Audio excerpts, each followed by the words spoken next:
Welcome to Push to Pass podcast with JP Murray, a discussion about business, racing, sports, and life.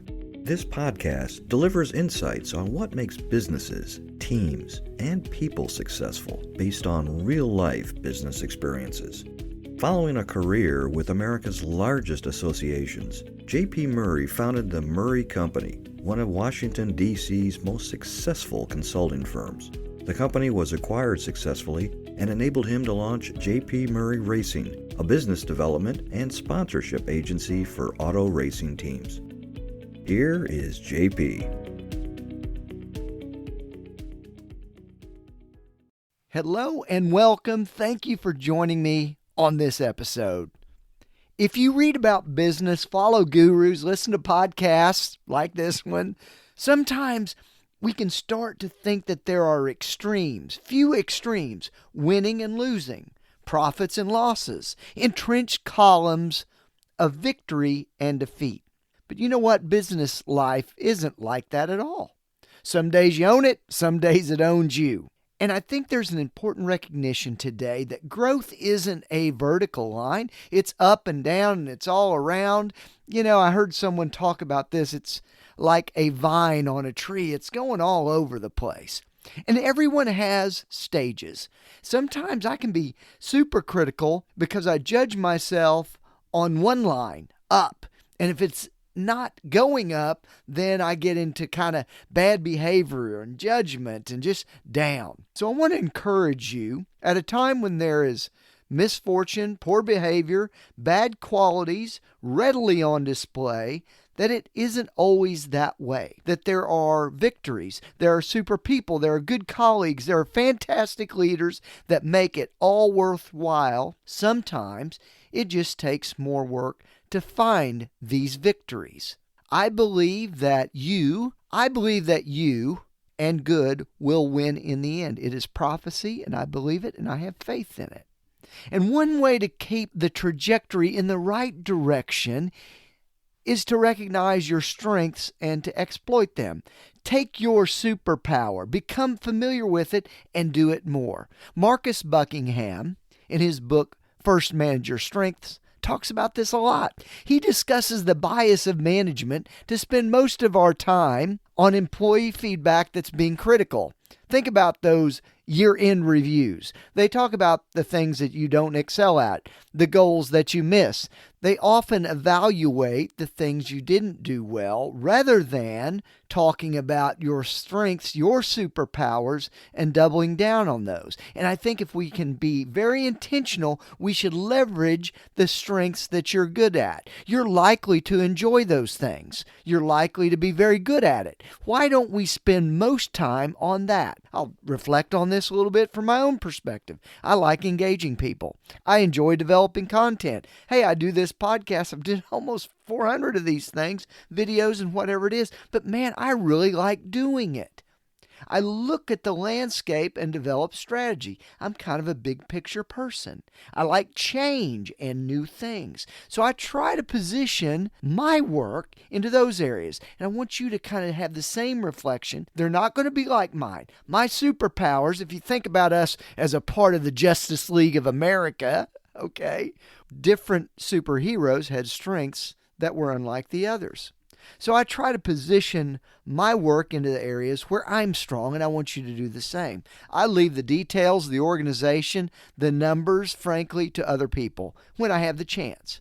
So first, manage your strengths.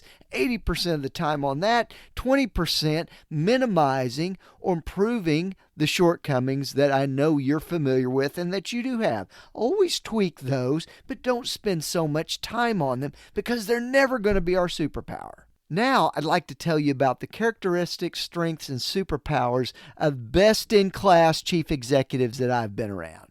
You know, there's volumes of information and stories about why these folks are great, but these are some different aspects that I've observed that might be a little underrated or have less emphasis. One, they make tough decisions. No one else has the authority. No one else can do it. Even in small businesses, everyone's waiting for the boss to make the call, to drop the client, to fire the employee that doesn't pull their weight.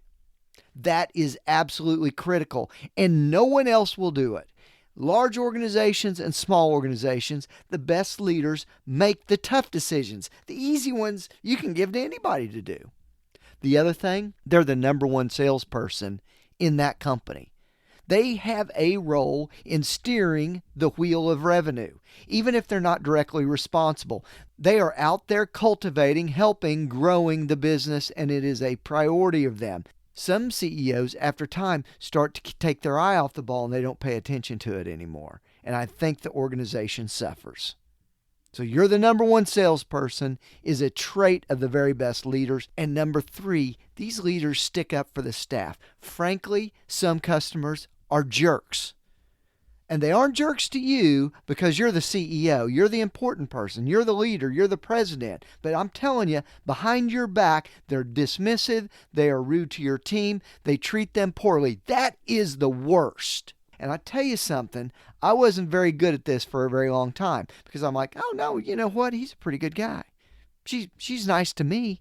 Meanwhile, they are treating my people terribly. And I didn't address it face to face, point on like I should have.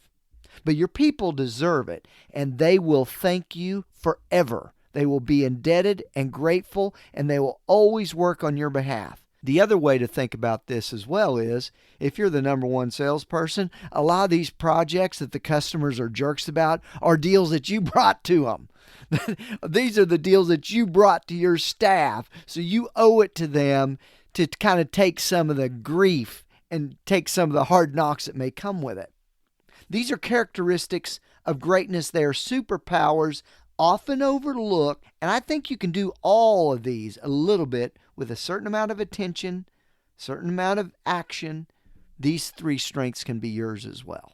I hope this episode about superpowers resonates with you because I think you all have them. They're a little bit different for each of us, but let's spend the time exploiting those to the very greatest extent that we can, and I guarantee you it will help you become a more successful leader and business person. Also, an aspirational figure for those that are close to you. With that, I cannot wait to see you next week on the Push to Pass podcast with JP Murray. Bye-bye, everybody.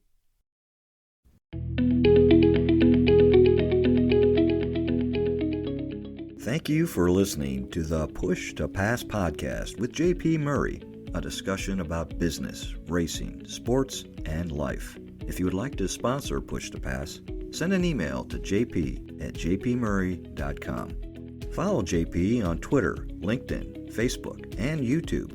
His website is jpmurray.com. Until next time, push yourself to pass the competition. Thanks for listening.